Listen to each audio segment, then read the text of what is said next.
Hello जी, कैसे हैं आप सब। दोस्तों, अलौकिक अनुभव में मैं तस्वीर नवनीत आप सबका स्वागत करती हूँ और हम सबके सुखद जीवन की दुआ भी।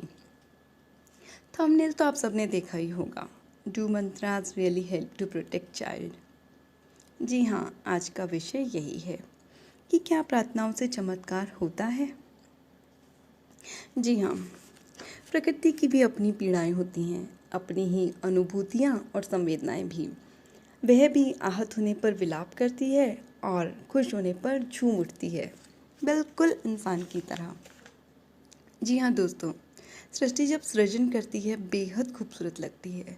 अपने होने को, अपने अस्तित्व को यथार्थ करते हुए पेड़ों का सृजन, उसका पत्तों, फूलों और फलों से लद जाना, हर तरफ हरियाली बिखेरना प्रकृति को उत्साहित, आह्लादित और उमंग से परिपूरित कर जाता है।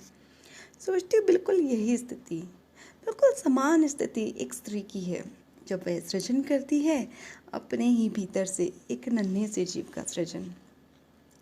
जी हाँ, वही रखेगा मेरे घर को बलाओं से महफूज, वही रखेगा मेरे घर को बलाओं से महफूज, जो पेड़ से घोंसले को गिरने नहीं देता।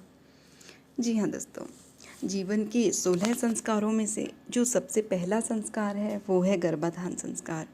मैं पहले ही आप सबको अवगत करवा चुकी हूँ मातृत्व की अपनी यात्रा से, और वो यात्रा कितनी सरल, कितनी कठिन थी, और उस दिव्य समय ने मुझे कैसी कैसी दिव्य शक्तियों से परिचित करवाया, उनकी एक अनुभूति दी। वो सब जैसे ईश्वर की ही सोची समझी योजना सी लगती है। जीवन का ऐसा समय जब मेरे ही भीतर के डर ने मुझे प्रार्थनाओं से जोड़ दिया, और उस पर ईश्वर कृपा ऐसी थी कि मैं अपनी फैमिली और अपने इन लॉज से मीलों दूर एक अनजाने से शहर में थी। तब समय बिताना बहुत मुश्किल था, लेकिन इडियट बॉक्स कहे जाने वाले टीवी ने मुझे भरपूर सहयोग दिया। उस समय शायद ये संयोग ही था कि मेरे भय ने मुझे अदृश्य शक्ति के करीब ला दिया था, और भाग्यवश टीवी के स्पिरिचुअल चैनल्स मेरे साथी बन गए थे। मैं कभी नहीं भुला पाऊंगी जितना मायरा मैंने उस दौरान सुना है। जी हाँ, सही पहचाना, नानी बाई का मायरा। नरसी भगत की कथा, वो विवशता उस भक्त की जो किसी की भी आंखों में पानी ले आए। भले ही आप पहली बार वो कथा सुन रहे हैं, लेकिन आपकी पलकें भीगे बिना नहीं रह सकती। संयोग ऐसा था कि एक मायरा ख़त्म होता तो दूसरे वक्ता शुरू कर देते, दूसरे के बाद तीसरे वक्ता, और ये क्रम ऐसे ही अनवरत चलता रहा। और साथ ही श्रीमद् भागवत गीता अर्थात सुख का सागर, उसे भी सुनने का अवसर मुझे उसी दौरान मिला। उस स्थिति में अकेले होने पर घबराहट और एक अज्ञात भय का होना स्वाभाविक था। भागवत कथा सुनती तो लगता कि डरने की बात नहीं है, I am getting positive energy. लेकिन सबकी हिदायतें, आपका डर, डॉक्टर की पेशेंट को डरा के रखने वाली साइकोलॉजी, और कुछ जीवन के इस पड़ाव से अनभिज्ञता भी। अपना अनुभव, अपनी बात आप सबके साथ शेयर करने का उद्देश्य यही है कि पता नहीं कौन सी बात आपके लिए कहाँ मददगार साबित हो जाए। जी हाँ, विज्ञान तो मददगार है ही, लेकिन प्रार्थना भी अपना चमत्कार दिखाती है। अगर आप में से कोई भी इस मानसिक पीड़ा से गुजर रहा है तो यकीन मानिए, सिर्फ एक बार अपने आप को ईश्वर को समर्पित करके देखिए, फिर परिणाम वो होगा जो आपने कभी सोचा भी नहीं होगा। मैंने अपनी ही समस्या का एक समाधान खोज निकाला था। अकेली थी तो क्या करती, दिन भर मंत्रों को सुनती, एक सकारात्मक सी ऊर्जा महसूस करती। कोशिश यही रहती कि किसी भी डिवाइस के थ्रू मंत्रों का सतत प्रवाह होते रहना चाहिए। अब तो एक एक लम्हे का हिसाब रखने लगी थी मैं। दिन भर की वही दिनचर्या बन गई थी कि मंत्र समझ में आए या ना आए, लेकिन मुझे प्रोटेक्शन ज़रूर देंगे। और ये एक अनुभूति थी जो मुझे बहुत अच्छी सी वाइब्स देती थी। फिर तो ये मेरा सबसे अधिक रुचि का कार्य हो गया था। श्रीमद् भागवत गीता के प्रसंगों को सुनना, एक ही प्रसंग की पुनरावृत्ति भी मुझे कभी नीरस नहीं लगी थी। मदर्स डे पर आप सबके साथ साझी की गई कहानी में जिस विलंब और देरी का जिक्र मैंने किया था, वो भी अब मुझे सार्थक लगने लगा था। Do mantras really help to protect child. जी हाँ, ये मेरा प्रत्यक्ष अनुभव है। एक अलौकिक शक्ति, एक दिव्य सी अनुभूति, एक अव्यक्त सा साहस हर समय आप अपने साथ ही महसूस करते हैं। या कुछ यूँ कह दूँ कि अगर आसमां वाले से आपके रिश्ते गहरे हैं, अगर आसमां वाले से आपके रिश्ते मजबूत हैं, तो ज़मीं वाले आपका कुछ नहीं बिगाड़ सकते। भागवत सुनने का जो सिलसिला शुरू किया तो मुझे मेरी समस्या का समाधान वहीं मिल गया। वहाँ एक वृत्तांत आता है उत्तरा की प्रार्थना का। तो चलिए इसको हम एक कहानी के माध्यम से समझते हैं।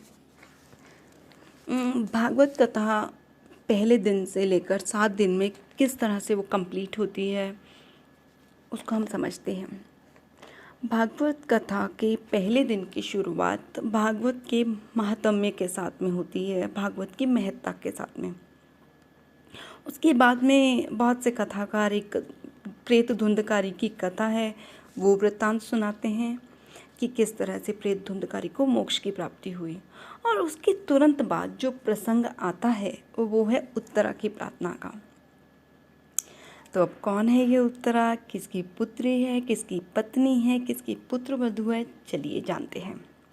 उत्तरा राजा विराट की पुत्री थी। उत्तरा अर्जुन और सुभद्रा की पुत्र वधू थी और उत्तरा अभिमन्यु की पत्नी थी। बात तब की है जब कौरवों और पांडवों के बीच युद्ध चल रहा था, ये तब की कहानी है। जब अर्जुन और सुभद्रा चक्रव्यूह को भेदने की बात कर रहे थे तभी अभिमन्यु चक्रव्यूह को भेदने की कला जान चुके थे, ये तो हम सबको ही पता है। लेकिन अभिमन्यु सिर्फ 6 द्वार भेदने की कला ही जान पाए थे, जबकि चक्रव्यूह में 7 द्वार थे। लिहाजा जैसे ही 6 द्वार पार करके अभिमन्यु 7वें द्वार तक पहुंचते हैं, अभिमन्यु को छल से मार दिया जाता है। अभिमन्यु को मारने के बाद अश्वत्थामा अभिमन्यु के वंश को भी खत्म कर देना चाहते हैं। उत्तरा तो अभिमन्यु की वीरगति को प्राप्त करते ही सती हो जाना चाहती थी, लेकिन उस समय उत्तरा संतान को जन्म देने वाली थी और इस वजह से वो सती नहीं हो पाई थी। अब उत्तरा की जो होने वाली संतान थी उसको खंडित करने के लिए अश्वत्थामा अपना ब्रह्मास्त्र चलाते हैं ताकि अभिमन्यु का वंश आगे ना बढ़ सके। लेकिन उत्तरा इस आए हुए संकट को भांपकर जिस गदगद भाव से भगवान श्री कृष्ण से प्रार्थना करती है और भगवान श्री कृष्ण किस तरह उत्तरा की प्रार्थना को सुनकर अपने सुदर्शन चक्र से उत्तरा की रक्षा करते हैं और राजा परीक्षित का जन्म होता है। मैंने बहुत छोटे से वृतांत बहुत बड़ा है, मैंने बहुत संक्षिप्त रूप से आपको बताया है कि कौन उत्तरा थी और कैसे राजा परीक्षित का जन्म होता है और कैसे भागवत आगे बढ़ती है। दोस्तों, यही वो प्रार्थना है जिसने मुझे उस कठिन दौर में हौसला दिया। तब तक भागवत विषय का ज़्यादा ज्ञान नहीं था मुझे, लेकिन मुझे मेरी प्रार्थना मिल चुकी थी।